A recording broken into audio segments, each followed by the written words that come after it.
এই সারাদিন পরিশ্রম করেন, পরিশ্রম করে রাত্রে তো সেই সুন্দর ঘুম হয় মনে হয় না? জি হ্যাঁ। পৃথিবীতে সকল হালাল কাজই সম্ভবত এরকম কষ্টের কাজ। পৃথিবীতে এমন কোনো হালাল কাজ নেই যেখানে কষ্ট ছাড়া উপার্জন করা যায়। আমার পাশে নয়ন ভাই এবং ইয়াসিন ভাই ইট বানাচ্ছে। 1000 ইট বানালে 350 টাকা পাওয়া যায়।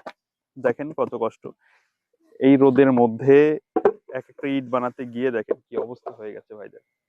হ্যাঁ, যেন পৃথিবীতে এমন কোনো কাজ নেই, হালাল কাজ নেই যে কাজে কষ্ট নেই, কিন্তু শান্তি আছে।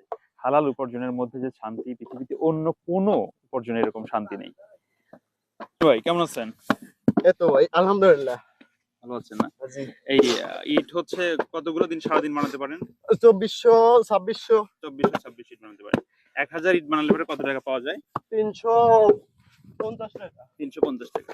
এই কাজ তো মনে হয় অনেক দিন করেন, হাতের স্পিড দেখে যেটা বোঝা জি। যাচ্ছে। অনেকদিন করে। প্রায় 4 বছর। 4 বছর হয়ে গেছে।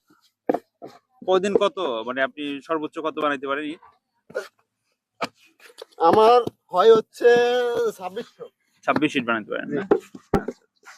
এই সারাদিন পরিশ্রম করেন, পরিশ্রম করে রাত্রে তো সেই সুন্দর ঘুম হয় মনে হয় না? জি হ্যাঁ। এই যে সারাদিন হচ্ছে এই যে হাড় ভাঙা পরিশ্রম করে জাস্ট বিছানায় গিয়ে পিঠ দিলেই নয়ন ভাইয়ের ঘুম চলে আসে। কিন্তু যারা হারাম উপার্জন করেন, যারা ঘুষ খায়, দুর্নীতি করে, যারা টাকা পয়সা মেরে ঔষধ খেয়ে ঘুম হয় না। এটাই হচ্ছে হালাল এবং হারামের মধ্যে পার্থক্য। কষ্ট থাকলেও শান্তি আছে হালালের মধ্যে। ভালো থাকবেন। দেখি